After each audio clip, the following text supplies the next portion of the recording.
Hello, சொல்லுங்கம்மா. ஆ சரிங்கம்மா. எப்படி இருக்கீங்க நீங்கள்? நல்லா இருக்கீங்களா? நானும் நல்லா இருக்கேன். வீட்டில் எல்லாரும் கேட்டேன்னு சொல்லுங்க. நம்ம தம்பிக்கு எப்போ கல்யாணம் வைக்க போகிறீங்க? அதை பற்றி குடும்பத்தை பேசுனீங்களா இல்லையா? ஒன்றும் பேச மாட்டீங்க. தம்பிக்கு எப்போ தான் கல்யாணம் வைப்பீங்க? தம்பியை நான் பார்க்கணும் போல இருக்குமா. ஊருக்கு நான் லீவ் அப்போ வரேம்மா. சரிம்மா. வரேன், 1ஆம் தேதி வரேன். சரி. கை கால்லாம் எப்படி இருக்குது? இப்போ வீக்கெல்லாம் குறைஞ்சிடுச்சு அப்பாவுக்கு? சரிம்மா.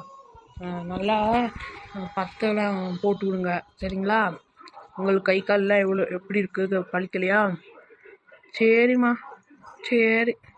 வேலையெல்லாம் இப்படி தான் முடிச்சுட்டு உங்கள்கிட்ட இப்போ உட்காந்து பேசிகிட்ருக்கேன்.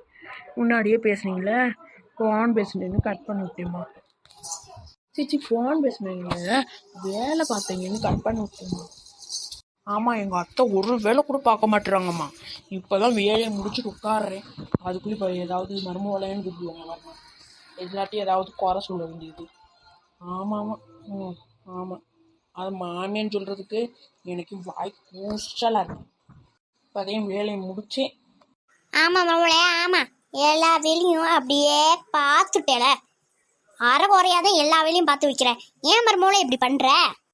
அப்படி லைன்லேயே இருமா. நான் எங்கள் மாமியார் என்ன சொல்லுங்க பாருமா. என்னங்கத்த, நான் எங்கே அரைகுறையாக பார்த்துட்ருக்கேன்? என்னத்த, ஏதாவது ஒரு குறை சொல்லணுன்னே சொல்லுவீங்களா? எல்லா வேலையும் பார்த்துட்டு இப்போதான் உட்கார வரேன்.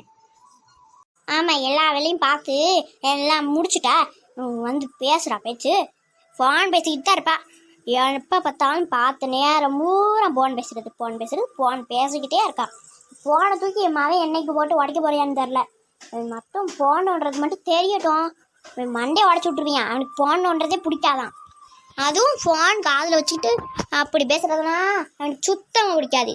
அவனுக்கு மட்டும் தெரியட்டும், அவ்வளோதான், அவனுக்கு ஒன்று இல்லைன்னு பண்ணிடுவியான். என்ன விஷயம்னு சொல்லுங்கத்த. ஏதாவது ஒன்று பேசிட்டே இருப்பீங்க. மருமூளை, இது என்னது? இது பொருள். என் மருமூளை, அது எனக்கு தெரியும். இதுக்குள்ள இருக்கிறது என்னது? பால்ல உரமோர் போட்டு வச்சிருக்கேன். அது தெரியுது. ஏன் இப்படி இருக்கு? அத்தை, அதுக்கு நான் என்னத்த செய்ய? நீங்கள் எல்லாம் தயிரெல்லாம் ஊற்றி சாப்பிட்டு முடிச்சுட்டு துணுன்னு கொடுத்தீங்கன்னா அதில் ஊற்றிட்டு நிறையா பால் இருக்குது, இதில் துணுன்னு போட்டால் என்ன, அது கொஞ்சோன்னு கலக்கி விட்டா அது பால் மாதிரி தான் இருக்கும். கெட்டியாக வேணுன்னா ஒரு பாக்கெட்டையும் போடணும். அதில் இல்லை, அரை பாக்கெட்டாவது ஊற்றணும். ஒரு சொட்டு 2 சொட்டு இப்படி போட்டால் அது எப்படி தயிராக மாறும்? என் மாடு நல்லா குழன்னு நல்லா பால் கறக்கும். அந்த மாடு ராசி அப்படி இருக்கு. உன் ராசி தான் இப்படி இருக்கு. என் மாடு பால் கறக்கும் போது இத்தினு போட்டாலே தயிர் மாதிரி ஆயிரும். நீ உன் கை பட்டனால இந்த ராசியெல்லாம் போச்சு. நீங்கள் சொல்கிறீங்களா? நீங்களே இனிமேல் போடுங்க. இத்தினூன்னு மட்டும் போடுங்க. நான் எவ்வளோ போட சொல்கிறேனோ அது மட்டும் நான் போட்டு அது மாதிரியே சொல்கிறேன். அது மாதிரியே போடுங்க. எவ்வளோ வருது, எப்படி குழன்னு வருதா இல்லை கட்டியாக வருதான்னு பார்ப்போம். தண்ணியாக தொடன்னு வருதான்னு பார்ப்போம். என்னத்த நீங்கள் ரொம்ப பண்ணிக்கிட்டு இருக்கீங்க? எதுக்கு எடுத்தாலும் ஒரு குறை.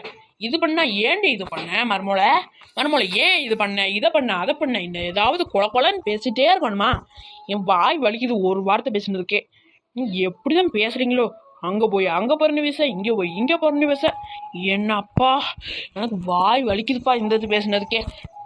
கவலை வளன்னு பேசிட்டு. சை, நான் போட்டா நல்லா தான் வரும். உன் கை ராசி அது.